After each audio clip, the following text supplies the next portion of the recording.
Hi everybody, this is Mrs. Kusky and welcome to our online session of Zapping the ACT. We're here to help you do your very best on a very important test. So before we get started, I have some materials that you will need to make the most out of our seminar. You will need this study guide. It's Zapping the ACT. It's full of some really good information on the ACT, and also it's full of some skills review so that you can practice that later on. And then there are also 4 testing booklets that you'll need. You have an English, and you have a booklet for reading, okay, and here's this blue one, math, and then you also have a booklet for science. Each one of these booklets contains practice tests. And we'll use those a little bit in our seminar today, but then there will also be some leftover practice for you to work on your own. Now, if you have not had a chance to get to the school and pick up your materials, there are a couple of options.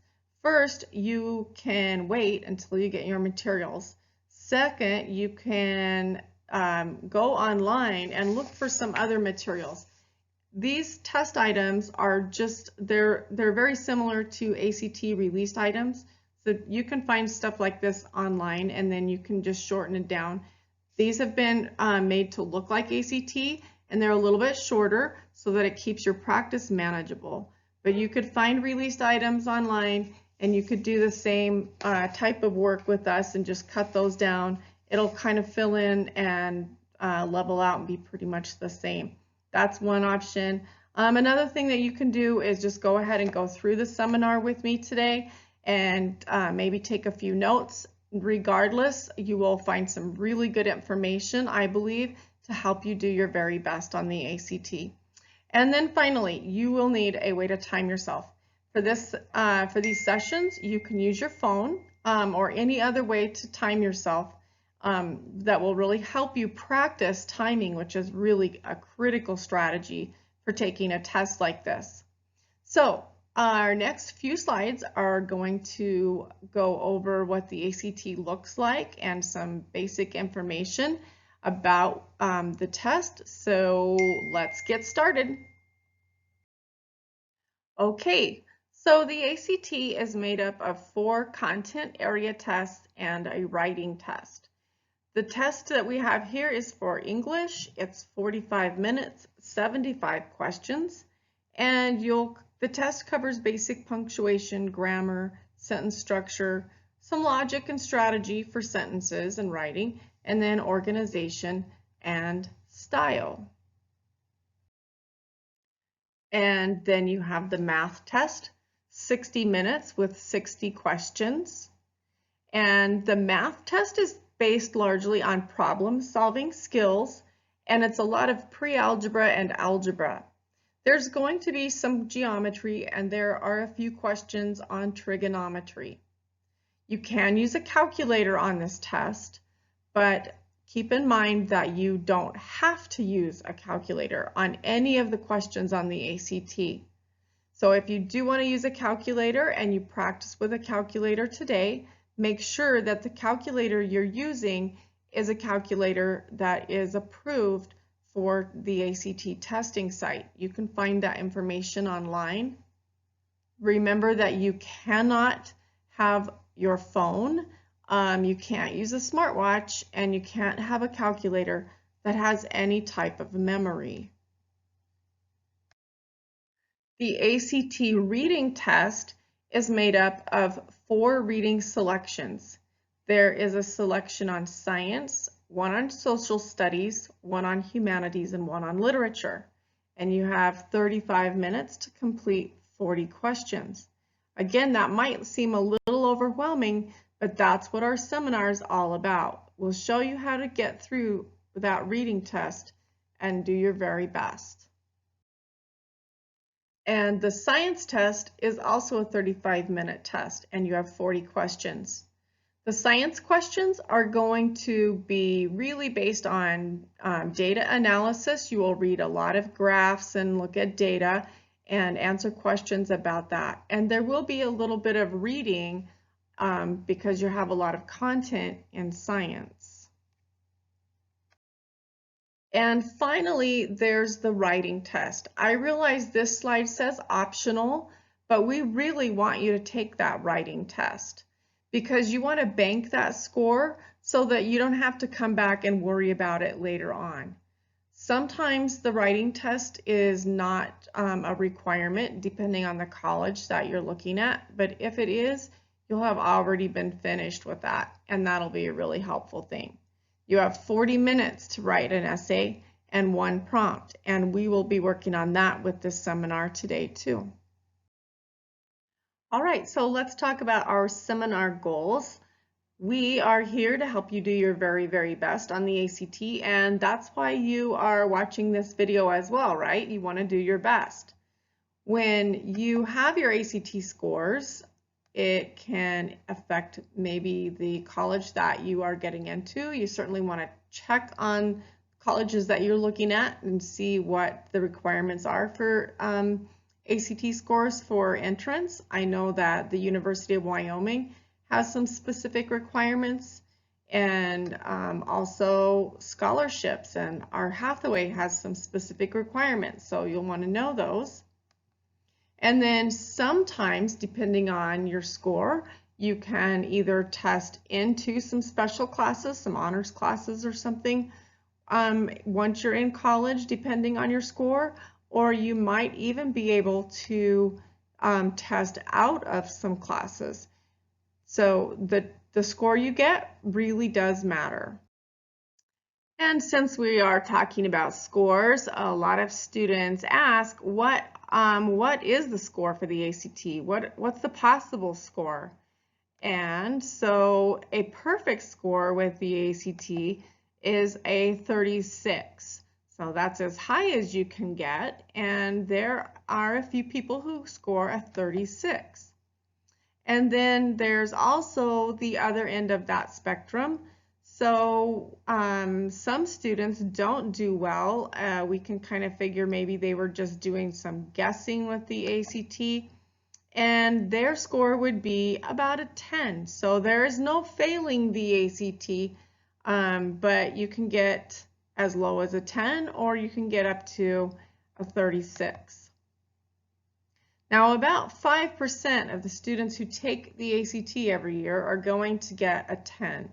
We really don't know why that is, but that's a possibility. And about 5% are all going to be in this 30 to 36 range. 30 to 36 is a really good score on the ACT. Not everybody's going to do that. However, we have a national average, and so the ACT calculates this by looking at how many students take this test every year, and on average, about 500,000 students score somewhere around a 21. They score between 18 to 24. So what does that ACT score really mean? Well, your ACT score is a readiness indicator. It indicates the readiness for college and career. Generally, we know that students who achieve the average or above average score on the ACT are more likely to do well in college, finish that degree, and move on into their career. It doesn't mean that the ACT score gets to decide whether or not you go to college. Of course, if you don't do well, you still can go to college. But your score could have an impact on colleges that you are able to get into. And definitely your scores will have an impact on scholarships that you're eligible for that will help you go to the college of your choice. So your score really does matter. And you find that score at the bottom. They combine your English, reading, writing, and then your STEM or math and science score. Everything comes together for a whole ACT score. And now that we've talked about the possible scores on the ACT, let's look at the top 5 factors that can really influence your score. The first one is, of course, achievement, and that really is what you've been doing in school for the past 10 or 11 years in preparation for taking a test like the ACT. So don't discount what you already know. You've actually been preparing for this test for a really long time. However, if you accidentally slept through algebra your freshman year, then we can't really go back and redo that. So these other next 4 factors really help. And one of those is familiarity with the test. That's what our seminar is all about. Also building those test taking skills, and we work on that in this seminar. And then we practice. Practice, practice. You can't say that enough. But there's another influencer here, and that's a good day or a bad day. And of course, some of this is in your control and some of it isn't. It's not really in our control that this year the ACT test was canceled because of COVID-19. So there are some things you can't control, but there are some things that you really can control to help make sure that you are at your very best. Getting a good night's sleep, for example, and eating a good breakfast. Coming prepared.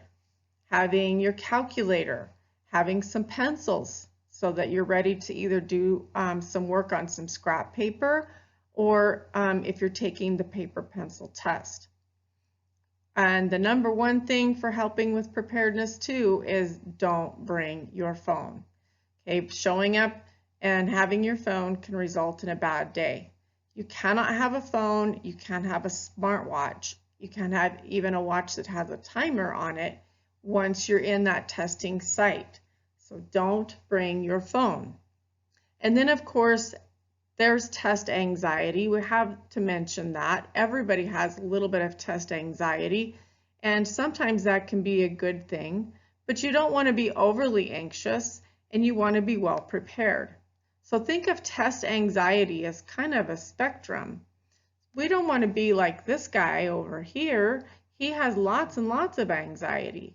But on the other hand, you don't want to be too relaxed about it because this test really does matter for your future. Somewhere in the middle, I like to call it kind of like the Goldilocks test. Somewhere in the middle, the just right. You want to use that anxiety level to your advantage. So having a little bit of test anxiety will help you get prepared, it'll help you stay alert, and it can really impact on the type of day you have when it's time to go take that test. So not too much, not too little, but just right. Okay, now that we've talked a little bit about the test and we've talked about the practice, practice, practice, we're going to do a quick workout, the English Workout A. And you can find that in this booklet. Go ahead and get your phone set up now or whatever you're going to use for timing yourself, and you will need to time yourself for 20 minutes to do these 37 questions. It's important that you go ahead and follow the 20 minutes time frame because that's going to make a little bit more sense as we're moving on and talking about how this went. So you can write down your time as you start the test and write down your end time. You have 37 questions and circle your answers in your English workout booklet. Okay, so in 20 minutes, come on back and we'll go over the answers to English Workout A. All right, welcome back from your very first English workout, Workout A, and you just had 20 minutes to complete 37 questions. So we're going to go over these answers. I know you can see the answers on your screen, but I'm going to go ahead and read them off to you. Go ahead and mark your test booklet as we're going along. So very quickly, 1 is D, 2H, 3B, 4J, 5B, 6J, 7B, 8G, 9D, 10J, 11D, 12F, 13C, 14F, 15C, 16F, 17D, 18G, 19A, 20H. 21 is A, 22H, 23B, 24F, 25A, 26G, 27C, 28J, 29B, 30G, 31C, 32F, 33A, 34 is J, 35 is D, 36 is H, and 37 is C. All right, take a minute to go back through your test and count up the number that you got correct. Once you've come up with the number you got correct, go to page 8 in your English workout booklet. On page 8, you have a chart here. Go to the number that you got correct, and then circle that, and then circle straight across the corresponding number of your estimated ACT score. So for example, if you got 29 correct, then your estimated English score would be a 15 if you were going to take this test today. So that's an estimation. All right, so we're going to use this information though to help us out a little bit. So I want you to go to page 85 in your study guide, this booklet. Okay, turn to page 85, and there's a place to mark down test scores. So there's two boxes, and you'll understand the importance here for English. So put your first score in the first box for your English test, and then finally take a look at page 88 once you've written down that score right there on page 85. Okay, page 88 has the answers to English Workout A. It's a complete review. And so not only does it have the answers, but it also has the answer explanations.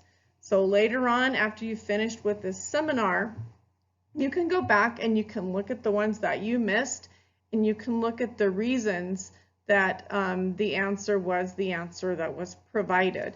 So that is just another way that you can study with the study guide. Okay, so again, mark your scores, then check your estimated score on page 8 at the end of workout A, and transfer that number to page 85 in your study guide. All right, this next slide is going to help you see where this information comes in handy. You see on your screen tough test number 1, and this is 20 of the ACT's toughest questions. Okay, and they're so tough, we're not even going to show you the questions. We'll just let you pick the answers. And how are you going to do that?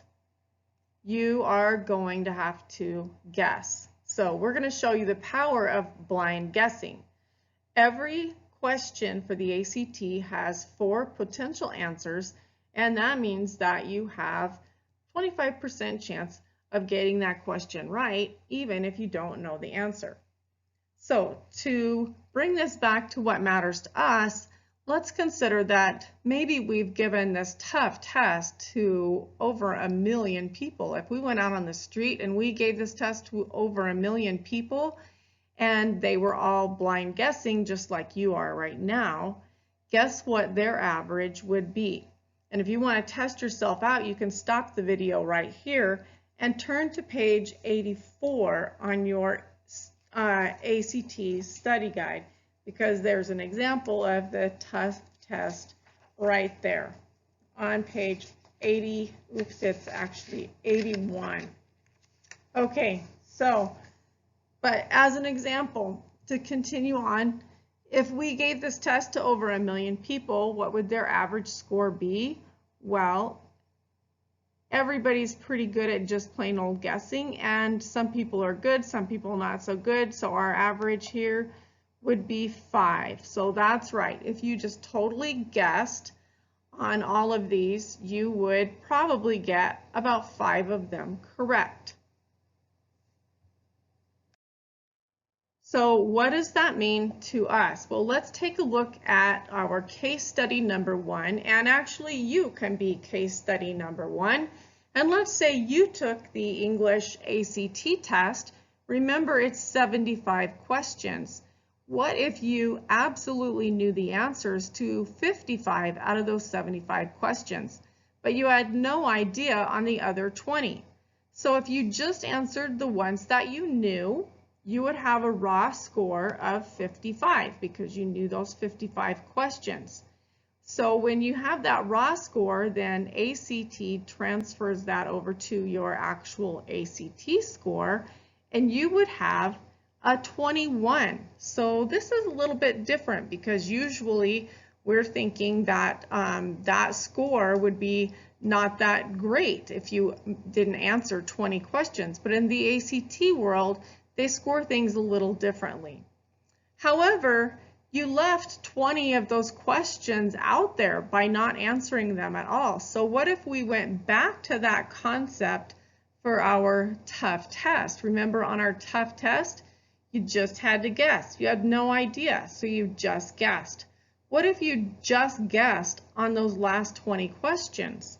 So then remember that you have an average of 5. You have a possibility here of getting a raw score of 60.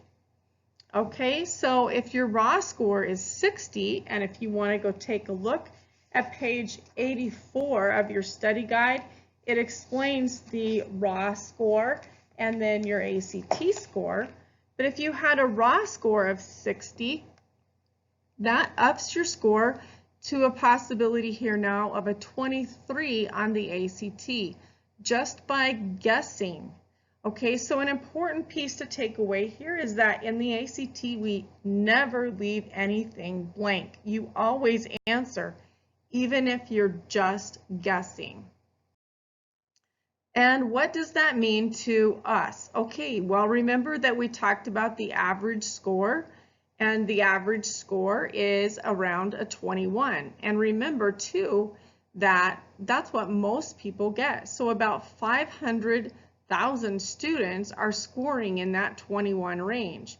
If we're looking at this line, calling it the scholarship line, that's pretty much where the line's going to start, at the average. Okay, so if you are bumping up your score just by 2 more points, you jump ahead in line just a little bit. So getting those 2 extra points, even if you just guessed, is really worth the effort.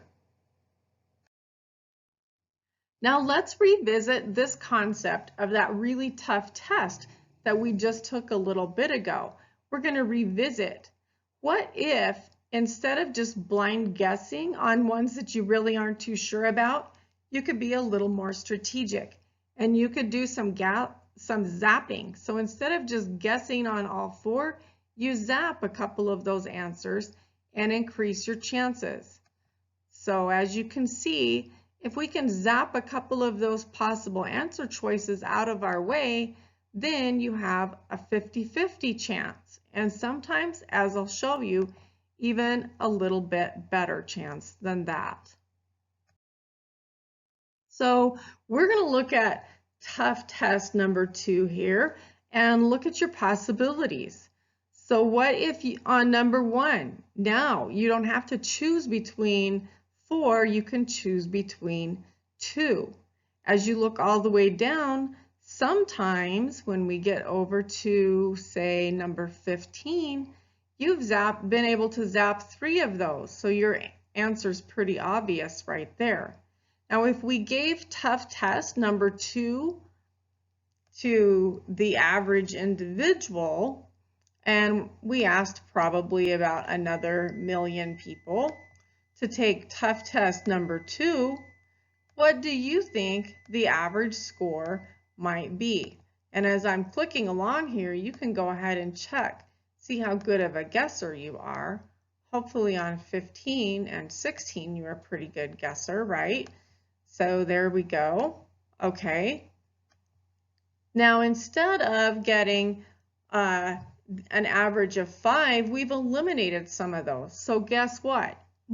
If we asked 1 million people to take our tough test number 2 and we eliminated some answer choices, then their average score isn't 5, it's 11. So let's come back to our case study.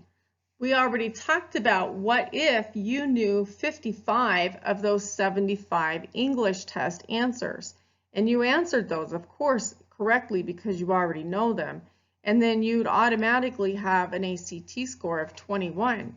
If you were just blind guessing on the last 20, you had no idea and you weren't strategic at all, you just took one of those 4 answers, you have a possibility of getting a 23 just because you didn't leave any blank.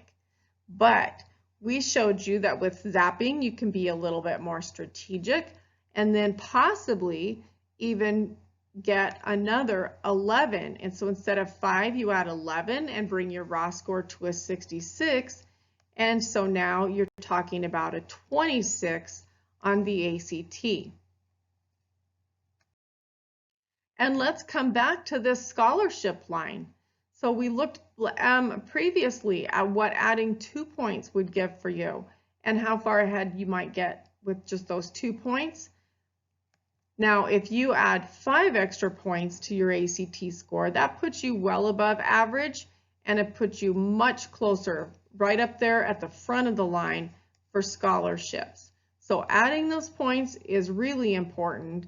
And the number one takeaway here is don't leave anything blank. Always answer. And this brings us to one of the main strategies for our seminar, and that's where our name comes from. Zero in and pick. That's ZAP. So you can answer those questions if you know them, of course. If you know the right answer, go right ahead. But if you're not really sure, there's a process and a strategy for getting some of those answers out of the way, and that's called zapping. And you can narrow down your answer choices. So instead of looking at all 4, maybe you're just having to choose between 2 answers. And if you have absolutely no idea whatsoever, then you can go ahead and blind guess. So zero in and pick. Now, to help this make just a little bit more sense, it's important to understand the test writing process and how the ACT comes up with these questions in the first place. Remember that the ACT is looking for the average score. So they don't want questions that are too difficult, or they don't want very many anyway. And they also won't have very many questions that are really way too easy. But to give you an example here, take a look at this question. So this one is a pretty difficult question. Okay, which president added a corollary to the Monroe Doctrine? Do you know the answer? Well, in case you didn't know, because this was pretty tough and maybe you don't remember right off the top of your head, it happened to be Theodore Roosevelt. That's a pretty tough question. When the ACT question editors are looking at questions, they're going to know that that question was pretty tough. How could they fix this question so that students might have a more fair chance of getting the correct answer? They're likely to throw in a couple that are obviously wrong. So when you're looking at your answer possibilities, look for ones that are absolutely not an option. In this case, we're asking which president added the corollary doctrine or corollary to the Monroe Doctrine. All right, so who on here we look at this? Well, Michelle Obama wasn't president, so she's right away the one that we can zap for sure. And then the next one, George W. Bush, that's one that is probably not right because we know that the Monroe Doctrine happened quite a while back. So that he wouldn't be a real obvious choice either. Now you've narrowed it down to 2 presidents from a ways in the past, and you have a much better chance of guessing the correct choice. We'll show you on the next slide what happens when it gets just a little too easy. Okay, so this one is just too easy, and you're not going to see very many questions on the ACT that are this easy to answer. But you know what? Sometimes you do because they need to get an average, right? So they'll have some really tough questions. They'll have some pretty easy questions. and then they'll have some of those questions that are in the middle of the road. So in this case, now if we got this question, we could look at our possible answer choices. We see 3 of them there that are probably not the correct answer, and that would leave you with choosing the one that is correct, right? So you zapped all 3 and you got down to the answer that's just got to be the right one. Okay, hopefully this is making some sense. So just to cover a few general tips for taking the ACT, the first one is that there are no intentional trick questions. Some people might tell you that these tests try to trick you, but there aren't any intentional tricks. There always is a correct answer. Another thing to remember is that the directions are the same on every form of the test. So by practicing like we're doing today and familiarizing yourself with the test, you don't have to use valuable test time reading those directions because you already have a pretty good idea what they're going to say. It's also important to know that there are no special patterns for those answers. They're not going to make Christmas trees, and some people say, well, always choose C. There's no special pattern to the answers. All choices are equally likely. And then there's only one correct answer. And importantly too, the questions are arranged in a random order of difficulty. That's important to remember because if you get to a question that's really tough, don't spend a lot of time puzzling over it. If you don't know the answer and you can't zap it, guess and move on, because the next question might be one of those easy Beyonce, Homer Simpson type of questions like we just saw. So when you get to that English test on the ACT, you'll have 45 minutes and 75 questions. 10 of those questions are going to be on punctuation. 12 will be grammar and usage. 18 questions will be about sentence structure. And then 12 are going to be logic and strategy. You'll have questions on organization and another 12 on style. By knowing a little bit about what to choose, it can kind of help you see what areas you might need to brush up for and to get better prepared. But always remember, be prepared to zap on every question by getting some pre-studying in on time too. Here are a few tips on things to look out for and some places for brushing up on skills with the English test. Look out for redundancy. All right, redundancy means repetitiveness. And some examples of redundancy would be on English practice A, question 1. And then there's also some on the second section for B. Look out for fragments, and look out for fragments in 2 particular places. If you have a piece of underlined text with a period in the middle, make sure that the pieces on both sides of that period are sentences and not fragments. Also look out for fragments in your answer choices. Page 17 has some study skills so that you can brush up on your English if you can't remember things like fragments and redundancies. And here are some examples of test items that you can go back on your practice sessions and take a look at. And a few more tips. Shorter is usually better. All right, the ACT doesn't want to see things long and drawn out. If you could get it said in shorter, fewer words and be more concise.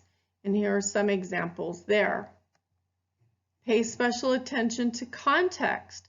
You do want to read the whole thing. Don't just look at the underlined sections. And there are some examples right there. On page 18 and 19, you can see some study skills for being clear and concise and watching out for context. And then don't be afraid to pick no change. Sometimes that is your best choice. And you can zap by ear. If it doesn't sound right, it probably isn't. And that's one, if you're down to zapping, you can go ahead and zap that one out of your way. Okay, and then look out for creating new errors. Make sure that those answer choices are going to give you a correct sentence and be grammatically correct, or go ahead and zap that answer choice as well. Again, looking at page 19 and 20, there's some skills review to really help out there.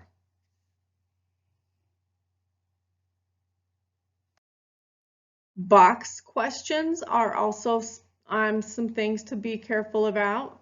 So when you see a small box in the question, it is referring to a sentence or a paragraph. And big boxes are much more likely, they're going to be referring to the entire passage. With box questions, if it's asking you to focus on a sentence or a paragraph, go ahead and reread it and then zap or guess if you don't know the answer right away. However, if your focus is on an entire passage and you don't know the answer right away, don't take the time to go back and reread that whole passage. Remember, this is a timed test and you really don't have time for that. So go ahead, if you don't know the answer right away, zap or guess. Only go back and reread if it's asking you to look at just a sentence or maybe a short paragraph. The entire passage is just way too long. Okay, now that we've gone over some tips and tricks, we're going to try this again. So next we're going to take a look at English Workout B. So same workout book, and again you will have 20 minutes. You have 38 questions. Please get your phones ready, and it's in your interest to be really honest here with your time. This will help you out a lot as you're preparing. So 20 minutes, 38 questions. Write down your start and stop time in your booklet so that you remember where you started and where you're supposed to stop. Circle your answers. If you get finished early, go back and do a little bit of review. Use every minute wisely, and remember, don't leave any answers blank. If you don't know the answer to the question, then try your skills at zapping. So we'll take 20 minutes to do that, and we'll come back, we'll check the answers. Okay, and welcome back from your second English workout B. And again, I know you can see the answers, but I want you to go ahead and make your corrections in your workbook as I read them to you. So number 1 should be B, 2F, 3D, 4J, 5C, 6F, 7C, 8F, 9A, 10H, 11D, 12J, 13B, 14H, 15C, 16G, 17B, 18F, 19D, 20J, 21B, 22J, 23D, 24 is H, 25B, 26G, 27C, 28J, 29C, 30H, 31A, 32G, 33D, 34F, 35A, 36H, 37A, and 38G. And you can find the answers to English Workout B on page 93 of your study guide. And that's where you'll find those answer explanations as well. What I would like you to do is, again, go to the very last page of that English workout. So we're looking at page 15 this time, and find your raw score. That's the number you got correct. And then find your correlating estimated ACT score. Okay, circle those in your booklet, and then take that estimated score and go back to page 85 of your study guide. Okay, and remember we had 2 boxes there for the English practice tests, and here's why. So the first one was the one that you took before you knew about zapping. The second test was the one that you took after you learned a few of our tips and tricks. Hopefully your score was a little bit improved, right? But if not, I have some more advice for you. And so hang on just a little bit and we'll move on. Okay, so I know this sounds a little strange when I say don't worry about your score, but what I really want to say is don't worry about your score just yet. Instead, pay attention to your wrong choices. That's where you can go back and use that study guide and see what those answer explanations are. And then take a look at the grammar review. That starts on and around page 22. There are some skills reviews ahead of that, but go ahead and look at the grammar review section and brush up on any skills that you need to boost before it's time to take the test. And the best way for you to know that is to practice. So there are a few more practice tests in your English workout book, and you can go back and work on those on your own time and check your own answers. And last, we're going to talk about the writing test for the ACT. And I mentioned before that you have 40 minutes and they will provide a prompt. You'll see up here that it's optional, but we do want you to take it. It's not always required by many colleges, but some colleges do want to see that score, and then you'll already have it out of the way. The writing test measures ideas and analysis, development and support, organization of your writing, and language use and conventions. There are some examples of prompts starting on page 35 in your study guide, and maybe you've seen some ACT style prompts before. You will have a 3-part prompt. So the first part of that prompt is going to give you an issue, and they'll explain the issue. And keep in mind, it's kind of an issue that doesn't really have a yes or no answer. So they're not going to give you something that's really tough, like a really hot issue. It'll be a pretty mild issue, but it's still something that gives you a chance to develop an opinion, because this is an argument essay. Then they're going to provide 3 perspectives, and you need to look at those perspectives closely in your planning so you can address them. The task on every single one is going to be evaluate and analyze all 3 perspectives, state and develop your own, and explain the relationship. Again, take a look at those starting on page 35 of your study guide. It's important that you're strategic in your planning for the essay. And maybe you're already a pretty good essay writer, or maybe essays just haven't been your thing.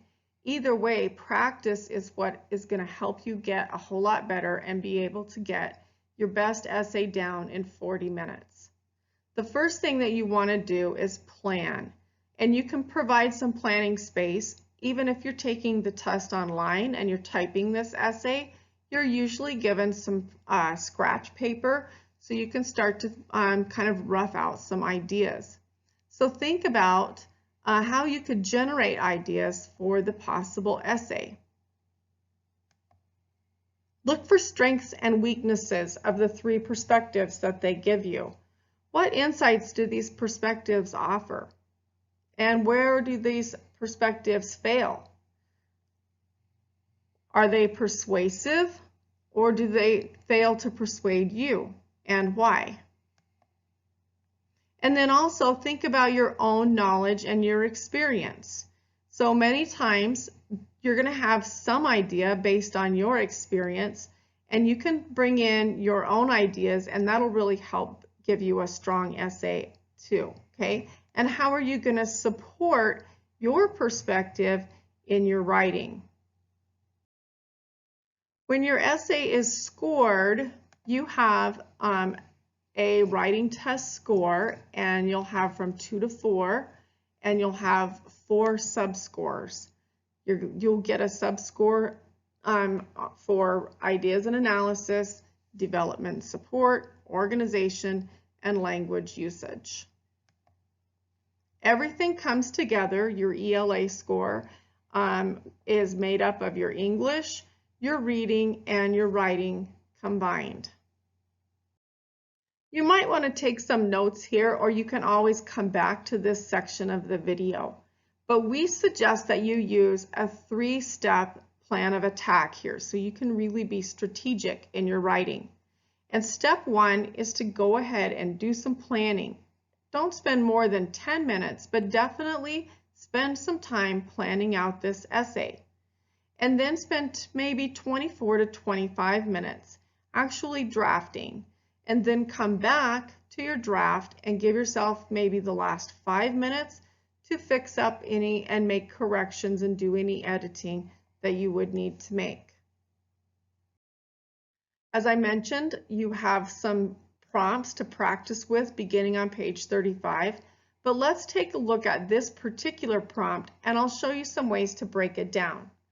So when you're looking at your prompt, you need to do some analysis right there. This particular prompt is on social media. Social media use has grown dramatically in the past decade, with 3/4 of all adults now saying they participate in online social networks, up 26% from 2008. People use social media to connect with friends and family locally and across great distances. Users educate themselves by following and interacting with others who share their interests, and social media is used to rapidly spread information, with more than 50% of people saying they have learned about breaking news via social networks. Social media has made this a more connected world, but what is lost when much of our human connection is virtual? Given the growing prevalence of social media, it is worth examining the implications and the meaning of its presence in our lives. Consider the following perspectives, which suggest viewpoints about social media. First, we want to analyze this prompt. Okay, we know our topic, it's social media, and so we also know that our prompt said social media use has grown dramatically. And it gives you some specifics here. These are all things to pay attention to because they're things that you could use if you needed to in your essay. It's also telling you about the people who use social media and why they use it. And again, you can pull out some specific information here.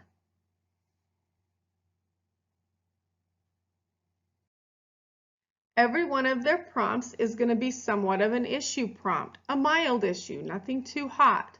But that means that there's going to be some controversy. Look for that keyword but.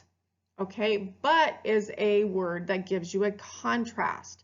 So whenever you see that, you know a contrast is coming. So this prompt tells us that social media has made this a more connected world, but, and here comes the controversy, what is lost when much of our human connection is virtual? That's the big question, and you want to make sure that your essay stays on topic. Remember that you'll get 3 perspectives to analyze.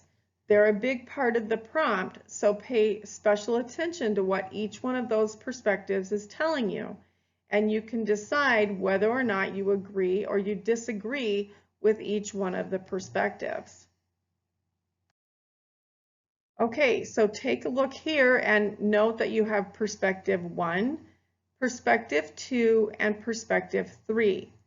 Each one is offering a different viewpoint or a little bit different on the question of whether or not so much social media is a good thing about our lives.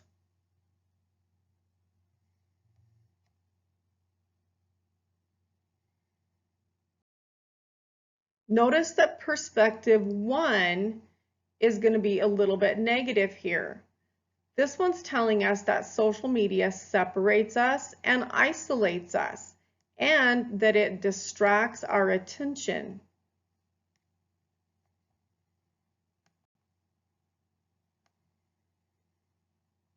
These words are kind of negative, right? So we know that this perspective thinks that the social media hasn't been such a good thing. When we look at perspective 2, it tells us that social media facilitates human connection. It helps us stay connected and we can get more information. So perspective 2 is the positive perspective.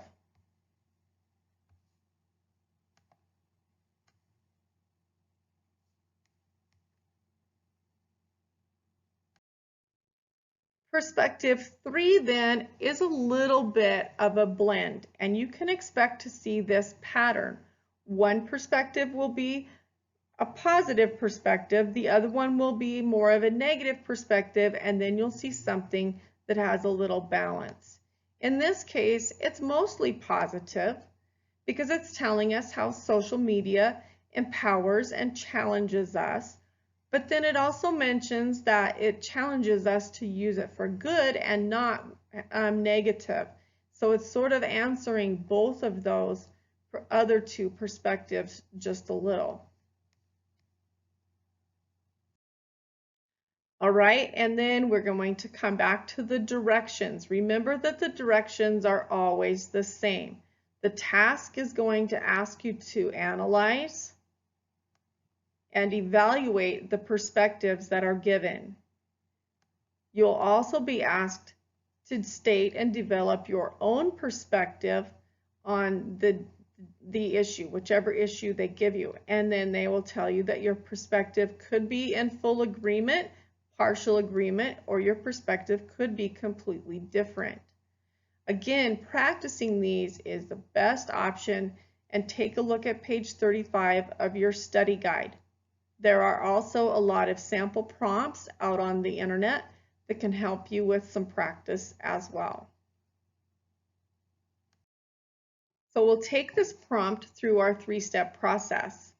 With step 1, you want to plan, and you want to start with your thesis statement because that tells you where you're going to go. Okay, a good thesis statement is like a roadmap. It's giving you some clear directions. So you want to take a clear stand with your thesis statement, and you want to directly answer the question. Make sure that you're going to stay on topic with this essay. There's some tips on page 32 of your study guide for writing a good thesis statement.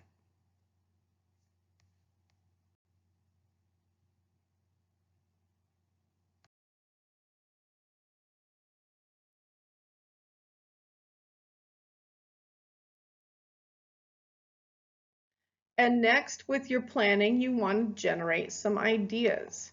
So think about the perspectives and the guiding questions. Remember, we went back to that prompt and we looked for the controversy. That's the question that you're answering. Then start to think about some general support, maybe some reasons and some details. Think about examples. And then what type of support are you going to offer? Remember that you have everything you need in that essay prompt. If you don't happen to know anything about the topic at all, just look in the prompt and you can pull evidence and support from there. You'll want to generate some ideas, maybe with brainstorming or doing a free write. In this case, we're looking at our thesis, and here's a sample. We can apply wisdom to use social media for good and not for evil. Now we can see that we're probably going to start with perspective 3 and then focus from there. So some ideas about this could be education. We can inform parents about possible misuse, and then protection. And protection from the evil parts like the cyberbullying. by just a little bit of planning here and doing a brainstorm, you can start to come up with some things that you would put in the body of the essay.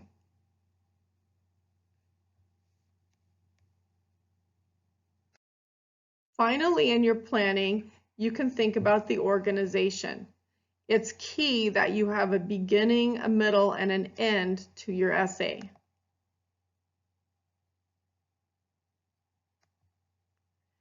Also, you can think about how you can have an engaging opening. What's that hook that's going to interest your reader? And where's that thesis statement going to go? It usually is about the last sentence of your introductory paragraph. Think about your logical progression, your support, your three perspectives, and then think too about that conclusion.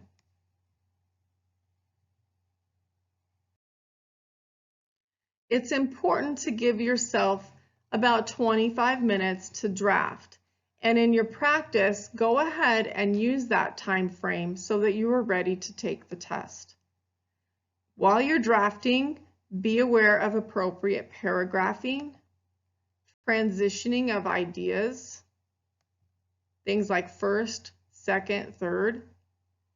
Make sure that you are consistent and that you're sticking with the focus of your thesis.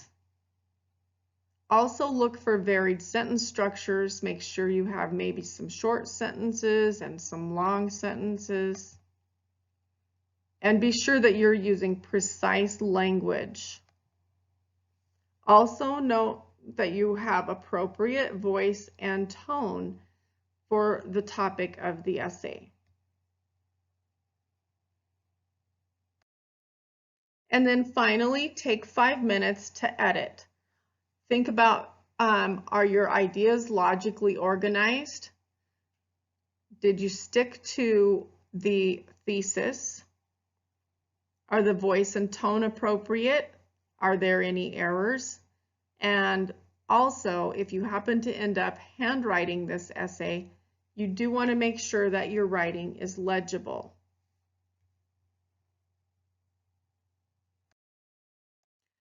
Practice for the writing test. Okay, go ahead, write and write a lot.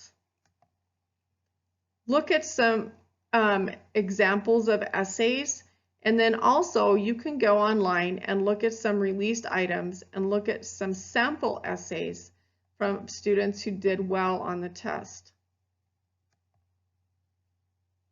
Look at sample prompts and practice responding to those. Focus on your skills first and get used to writing a few essays, and then you can work on your timing. Be sure to use the checklist. Make sure that you're looking at page 35 on the study guide. And then maybe get someone to read your essays for you, or you can read them to somebody and ask for some feedback. That always helps. That brings us to the end of part 1 of our Zapping the ACT seminar. Please join me for part 2, and we'll go over some tips and tricks for the math test, the reading, and the science. Hope to see you soon.